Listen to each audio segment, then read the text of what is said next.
It's time for another Dice Tower review with Randy White and Mark Streed.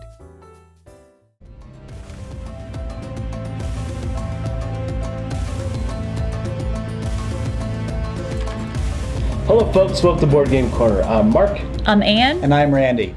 You know, this is the first time all three of us are here, so that must mean 3 is the magic number. This week we're taking a look at Steampunk Rally. We're racing through the Alps. Steampunk Rally is a game for 2 to 8 players, ages 14 and up. It plays in about 60 minutes, and it's brought to you by Roxley. Awesome. Well, let's grab our inventions and head to the start line. It is the turn of the 20th century, a renaissance of steam, steel, and the mysterious power of electricity. The mad genius Nikola Tesla has summoned the world's greatest minds to challenge them to a no-holds-barred race through the Swiss Alps. On this neutral ground, the competitors will construct, push to the breaking point, and jury-rig fantastical contraptions of their own design to crown once and for all the greatest inventor of all time. Steampunk Rally is a card drafting, dice placement game. You will be rolling and placing dice on your invention to generate motion, gain more dice, prevent and repair damage, and discard used dice. Improve the efficiency of your invention by adding more machine parts, harness the power of various boost technologies, utilizing them to thwart your rival inventors, and achieve victory. The game is played over a series of rounds or days until one player's invention crosses the finish line, at which point one final round is played. The player furthest past the finish line after the final round is declared the winner. Each player selects an inventor. Place your inventor's pawn on the racetrack start space. Then place the inventor's cockpit and inventor machine part face up in your play area. You are free to connect these 2 cards together any way you see fit. Each player also receives a light bulb token and a damage gauge. The gauge always starts at 0. And make sure to leave space below or to the side of your invention for your dice pool. Each round consists of 4 phases: drafting, venting, racing, and finally, the fan favorite, damage. Let's take a look at each. The round starts with drafting. Add machine parts to your invention, gain dice, cogs, and boost cards. There are 4 different card types: gold border cards, generate motion; silver border cards generate more dice; and copper border cards have 4 valve connections, allowing you to easily expand your invention. Finally, we have boost cards, which allow you to gain advantage during, before, or after the race. Each player receives 1 of each card type, 4 cards in total. The player then selects a single card, adding it to their invention, stashing their boost, or discarding to gain resources, which are located in the top right of the card. Then the remaining cards are passed to the next player, following the play direction token. This continues until all the cards have been discarded, added to your invention, or added to your boost stash. Next up, we have the venting phase. Spin cogs to subtract pips from dice currently occupying dice slots on your machine parts. So this is your opportunity to spin cogs to reduce dice values or remove them from your inventions.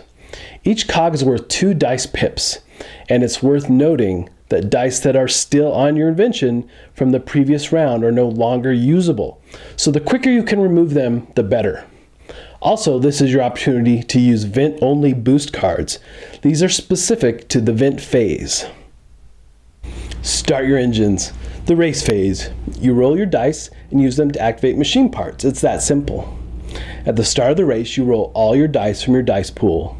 These were gathered during the drafting phase or stored in diagonal-shaped storage dice slots from a previous round. These dice are then set aside, ready for use in your invention. For the remainder of the race phase, you use these dice to activate machine parts in your invention and gain their associated race effects. The race effects you gain are represented by icons shown on the machine's parts copper panel. At any time during the race phase, you may modify the dice in your dice pool by spinning cogs. You discard a cog to re-roll a die, or you can discard a cog to increase the value of a die by 1 pip. And of course, you cannot increase the die beyond 6 pips. Most machine parts feature die slots and can be activated by placing the type of die shown, steam, heat, or electricity, into these die slots from your dice pool. There is no limit to the number of activations that you can perform during the race phase, as long as you have available die slots and the matching dice in your dice pool. Okay, so let's break this down to a series of steps. 1, you're going to choose the machine part that you would like to activate. Then 2, you're going to place dice from your pool into one dice slot on the machine's part. Then 3, you're going to divide the activation power by the value shown on the icon. So, which means that if you have a 3 for the activation power and your dice is a 6, then you can activate this twice. This is how many times you generate the card's race effects. However, a machine part featuring a star icon allows you to perform its race effect only one time, with an activation power of 1 or more. Then 4, finally, you immediately resolve all race effects generated by the activation. This is not optional. You must resolve all generated race effects. Now, remember, after a die is placed on a die slot on a machine part and any race effects have been resolved, the die serves no further purpose. It must remain until removed during the vent phase, a race effect, boost card, or when the machine part is discarded due to damage. Lastly, each inventor has a light bulb token that can be used once during each race phase. Inventor cockpits and machine parts that contain the light bulb icon are not activated with dice. Instead, flip your light bulb token from the on side to the off side, which will activate all of them at once. Resolve each of the activated machine parts individually and in any order. Resolve all race effects before moving on to the next. And now the fan favorite, the damage phase. If your damage gauge is below 0, you discard machine parts. So, damage you accumulated during the round may cause you to lose machine parts from your invention.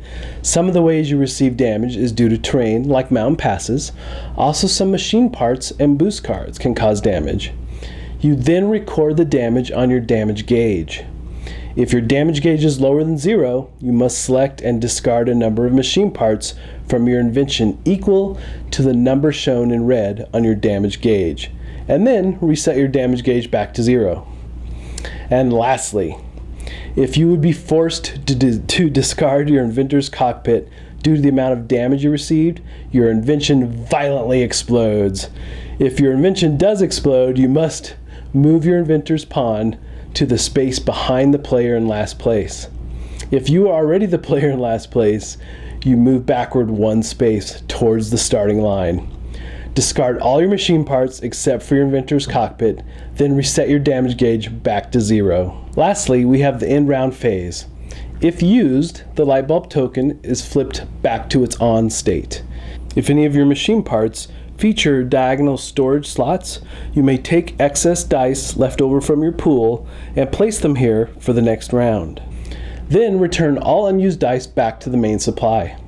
Flip the play direction token to the opposite side, which is primarily used in the drafting phase.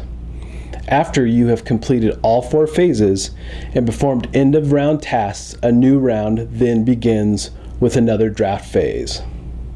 Now, we didn't cover every little aspect of how each machine part works. We will leave that up to you to discover for yourself. Alright, what do we think of this game? So, I had a blast! The thing that struck me probably the most, even though I'm a big theme guy, is that we played with 8, and it was so incredibly fun. Definitely. And I expected with 8 it would be slow down the game, and it would take longer, but the fact is that a lot of things are happening simultaneously, which adds to chaos, but it's controlled chaos to some degree, right? So I found that really fun, and I think it's more fun with 8 than any other player count, actually. And even with 8 people, you get to do something the whole time. You get to do. You're always doing. You're not waiting. I mean, there's a little bit in the draft phase, maybe if people can't decide what card they want, but still, you're thinking about what you can reconfigure your machine as, because that's another thing you can do is you can change it up every time. You can change up how all the valves connect and everything. So So that's really cool. And then also the theme works really well for me, and the artwork I found just awesome. So I like the artwork on the cards too. It's not a super deep steampunk theme, but it's if you've ever seen the Wild Wild West movie, forget the fact the movie was terrible, but the cards itself are reminiscent of that. Yeah, totally has that feel. Yep. How about you? Yeah, I loved how all the different components of the game, the drafting, the engine building, the dice rolling, just all play together really well. So you have all these different things, but it's a seamless connection. And I think I could introduce this to a lot of my friends, and they would really enjoy it. Now the drafting is lighter than what you might find in Seven Wonders. Totally. Instead of having 3 rounds of 7 or 8 cards each, you're having around 6 or 7 rounds of 4 cards each. So, but you have options with the cards, and this is what you're saying. The fact is, with the cards, you're not only choosing things you might put in your contraption, but you also have the option of discarding them for cogs or dice. And so there's a lot of interesting choices. Yeah, that's what I thought too, right? A lot of interesting choices. It's like, wow, I could totally change this up. And now on this drafting phase from what I did last time. So yeah, and I like in the drafting phase that with the 4 separate decks, you always start with the 4 options, so you can get each resource if you with your first selection.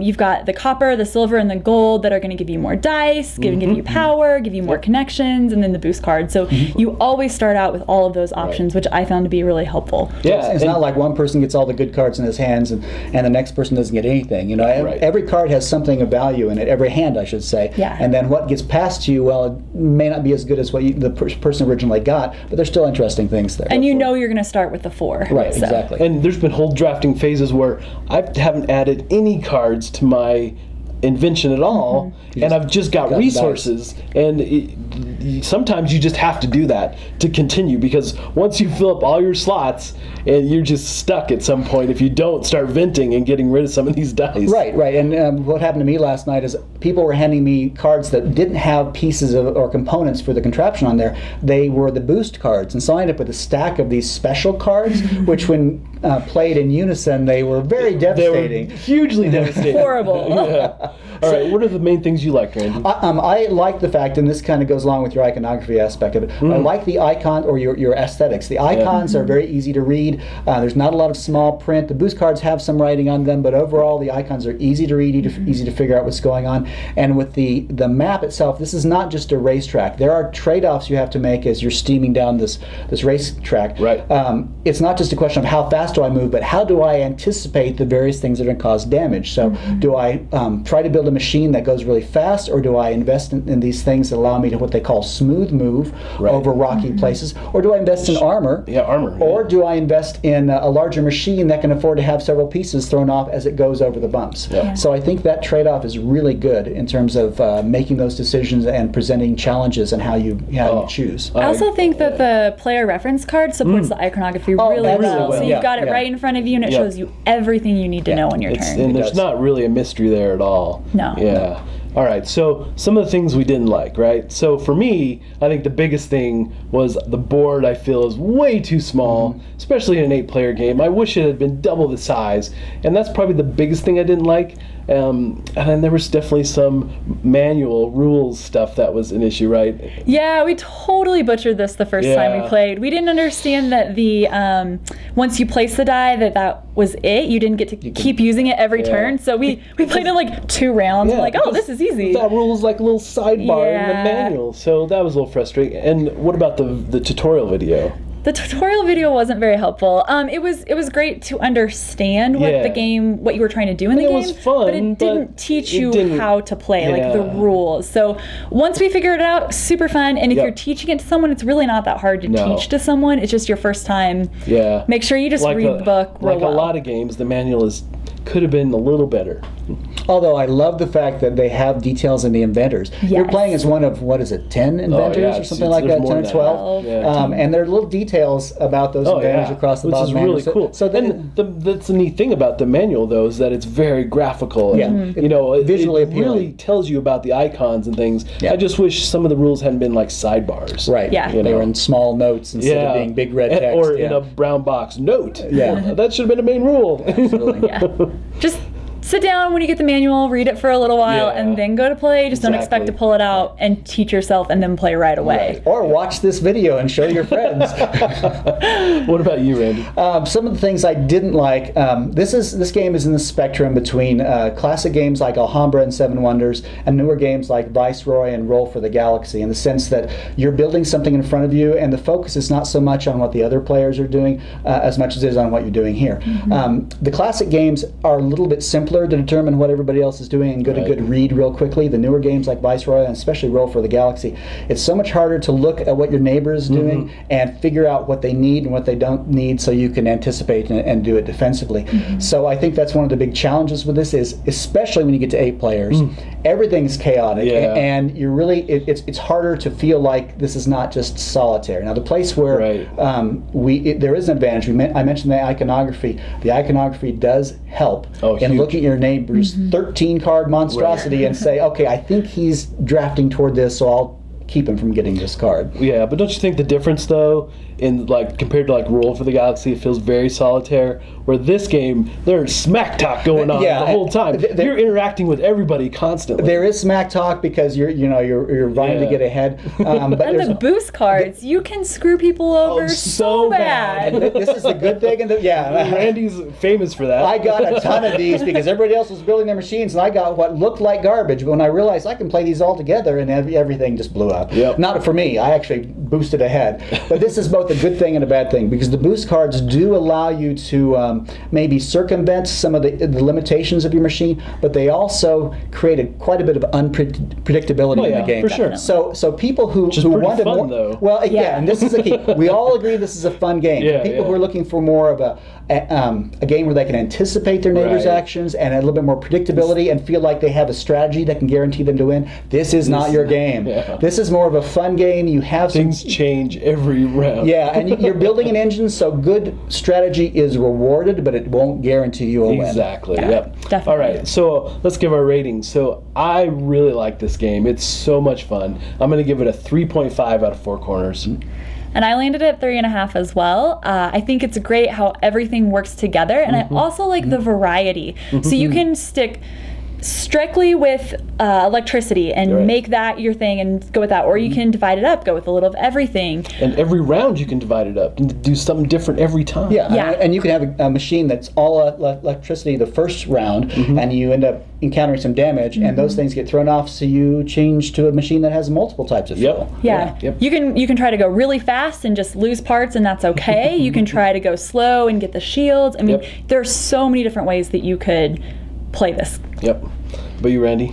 I'm not as much of a dice junkie as Mark is, but I still really enjoyed the game, and I agree with Mark and Ann that there's a lot of fun to be had here, and it's a lot of fun to play with a larger group. So I gave it a 3.0. Right, and another thing on the dice real quick is that you can manipulate. You're not just subject to what you roll. You can actually change things. This is the trade-off here is, do you invest in more piece of your machine to help the engine there, or do you invest in getting more dice by discarding cards, or do you invest in cogs which help you manipulate the dice by adding to them or re-rolling them or venting them to get them out of the way. So those are tough decisions. I absolutely love that feature because I would roll a 5 and if I get a 6 then I can use this card twice.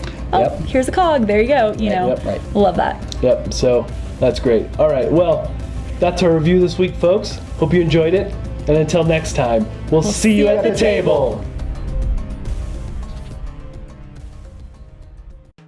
Thanks so much for watching the Dice Tower videos. Find more great videos and reviews as well as our top-rated audio podcast at Dicetower.com. You can also find other great shows at Dicetowernetwork.com. I'm Eric Summerer, and you've been watching The Dice Tower. The Dice Tower is sponsored by Cool Stuff Inc., where you can find great games for great prices. Cool stuff in stock. Check them out at CoolStuffInc.com.